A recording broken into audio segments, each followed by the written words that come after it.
has died at the hands of the state here. I hope that we enter this coming out determined to see justice on the front end, and not only when we're angry. I hope that coming out of this, the young people that are in the streets organize, continue to organize in the time of peace like they are in time of war, because they're organizing effectively. They're causing systemic change in the immediate and not some protracted campaign. And I support that. And plot, plan, strategize, organize, and mobilize. And as long as you keep doing that, you're going to capitalize off the gains that you're making. And I appreciate, and I don't mean capitalize in a monetary way. I mean, these kids are capitalizing on organizers on the ground level who've been working for years to campaign around police brutality and violence have in an instant been able to organize people to progress law. Yeah, it's been a lot of impressive moments. I mean, you mentioned about how the young people, they're so organized. Because I think about the progression from, say, Ferguson to now, and it's been pretty outstanding when you think about it. What has impressed you the most about what you're seeing right now? What has impressed me? That in '92, we rioted in Atlanta. There were riots in other cities. There were riots in Los Angeles. But there was such a stronghold on information. Local news wouldn't let what other cities know until after it was over. What's impressed me is the ability to use technology. We haven't gotten as efficient as Hong Kong, but it's coming. You are seeing at a day and age where in an instant people are able to mob on a place. People are able to say what needs to be said and go and get ghosts. You're seeing in an instant what our grandparents were able to do. Like we have a house party app in which people can sit down on their house party app. You can organize with those 8 people to know what are we going to do in school, what are we going to do in local school boards, what are we going to do with city council. Our grandparents used to have to do that in the basement. Now you're able to do it over your phones and organize effectively and immediately. So I'm impressed by the level of organization I've seen. Because when I was an organizer at 15, 16 years old, we'd have to literally meet for 30 days to plan something that you might strike that might be 3 hours or even 30 minutes. But you're constantly there. These kids are able to do it, and these young people and these organizers are able to do it in a blink of an eye. But that only happens when you train like Floyd Mayweather. Organizers are like Mayweather. They never not train, and I think that these are the people, again, that we should be looking to follow in these times. But you dropped a mention of the House Party app. Mike, are you on House Party? You use it? I just found out about it. I got the cool people in my life helped me to what's new. 2 apps I'm most interested in right now are House Party and an app called Combos that allows me to speak directly back and forth with people. That's a lot cooler than sometimes Twitter where stuff gets lost in translation. But, I'm still over there tweeting with the angry moms and dads. Shouts out to the old folks. I think about where activism was on this issue in particular when Ferguson happened, and looking at it now, and it's, while, there was definitely a lot of positives that came out of Ferguson, particularly the Black Lives Matter movement, seeing the level and the difference is that, clearly there was a lot of lessons learned there, and they've applied them now. And so it definitely seems much more cohesive, and that's been impressive. What has impressed you about what you're seeing, especially from these young people who really have seemed to seize this moment? What I've seen be most beautiful about this time is kids have the ability to adjust and move and be like water. They're truly plotting, planning, strategizing, organizing, and mobilizing. The skateboard kids came in. Usually you would see in the 60s, black people, white men. We make public protests. We get our heads split open. Sympathetic whites and allies and people who truly believe in freedom, justice, and equality entered the stage. Now not only are you beating black people, you're dragging off white people. And it became a tapestry, a unified front to give us our most basic civil rights and acknowledge our human rights. That tapestry is happening again, and it's happening in a bigger and better way. I was talking about the skateboard kids. I saw those kids first come in independently when police were hacking with people. You skateboard, my kids skateboard, most skateboard kids in the South don't look like me, right? But I saw the skateboard community literally come in and save protesters from beatings, and then they got really frisky and they started attacking back. And I was like, this is, although I don't want violence in the streets because those kids deserve to grow to be adults without being soldiers against the state that their parents pay taxes to. It impressed me that the proletariat showed government that you work for us. And in this moment, we are exercising our right to make public display of the evil that has happened. It makes me proud that I live in a country that has long promised rarely visited people who look like me, people who don't look like me. You made an interesting note and observation about the skateboard crew. And I think anybody who's watching has noticed that it's not just black people who are out here protesting. No, it's not. It's a tapestry of people. It's a tapestry of people. The Amish. The Amish. Yeah. Wasn't that crazy? I didn't even know the Amish saw the news. Έλα εδώ. I was thinking, who told them? Right? It was like, how did Κοιτάξτε εκεί πέρα. I was so impressed though. I was so thankful. My heart was filled with joy. Yeah, so you're seeing all these different types of people that you never thought this issue would resonate with them. It kind of reminds me of your music. Your music is unapologetically pro-black. Unapologetically, yes. Right? Absolutely. But yet, when you look at a Killer Mike fan, it's across multicultural section of people.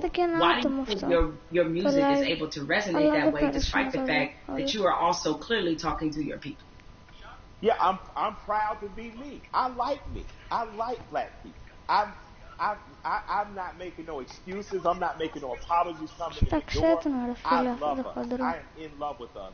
And because I love me, it has nothing to do or affecting my love of others.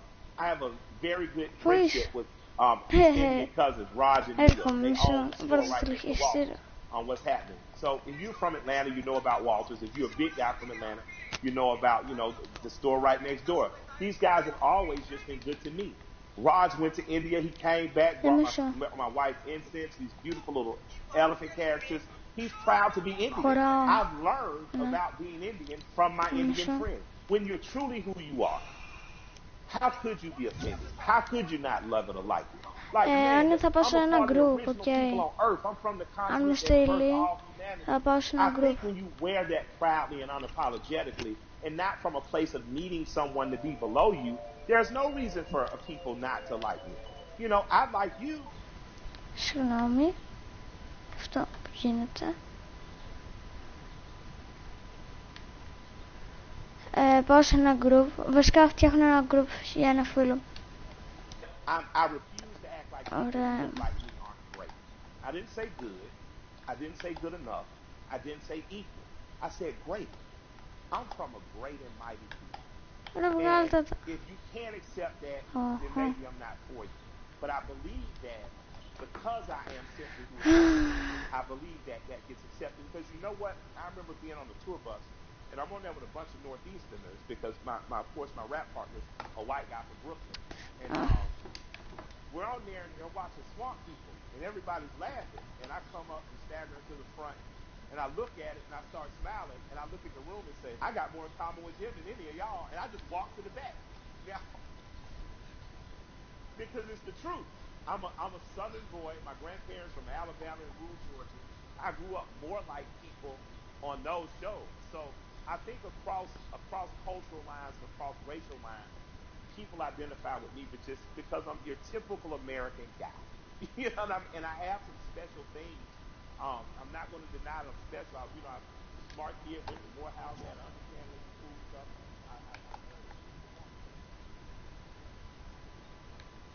Λοιπόν, αφήστε το τώρα, μισό. Λέτε να πάω. Not to look past your race or ethnicity, not to look past who you are culturally, but to look at it and love it and learn from it without wanting to co-opt it or be it. What you're talking about in a very succinct and robust way is really allyship. And that's been a word that, you have a lot of, it sounds like you have a lot of really great allies that are in your life.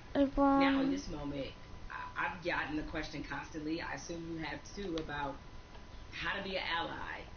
What do I have to do? Right? I've had so many conversations with white people, like really good friends of mine in the last 2 weeks where right, guys, I appreciate your enthusiasm. I'm off to the party. Sorry guys.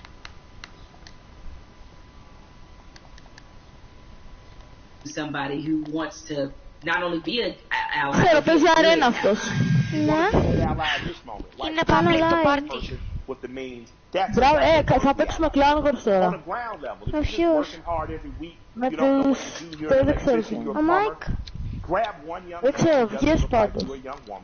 Οκ, απλώς έκανα ένα live. Μα, τι τέλος. Νικό. Ναι. Γιατί? Μισό να το κάνω μια edit για να μην φαίνεται το... Έβλεπα το With the People τώρα.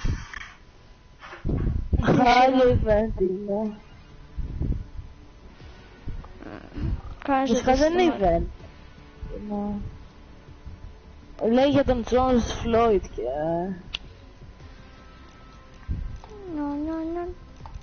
Χόρεψε. Μισό να αλλάξω. Θα μπείτε στο live.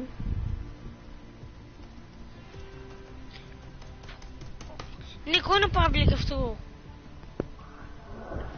Εδώ το πάρτι είναι public, ναι. Πες αυτό να είναι public. Δεν είναι καν, παίζει αρένα. Του στέλνω είναι του public το πάρτι του. Περίμενε, του στέλνω του Μάικ.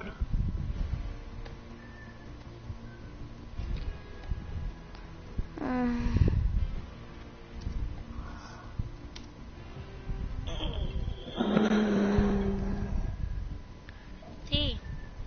Πού να σας κάνω σπιτήρετε εγώ? Λέω Ελής. Με ποιον μιλάτε? Δεν γίνεται. Πού μιλάτε?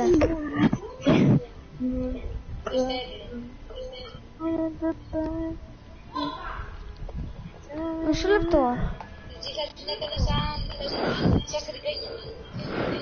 Μισό Τζάρα, έχεις φίλο τον τέτοιο, το Bill Bro, το Instagram. Τι, πού? Ναι.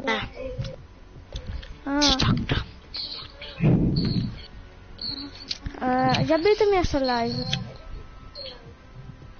Γιατί? Αυτό ακριβώς. Ξέρω εγώ, βασικά δεν χρειάζεται, οκ. Απλώς είπα, αν θέλετε να πείτε, στο λέει. Γιατί...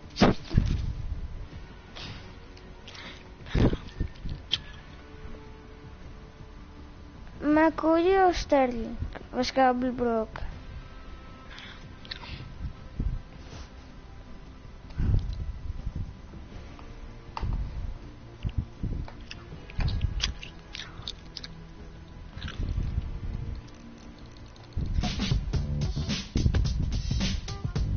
Χόρεψε.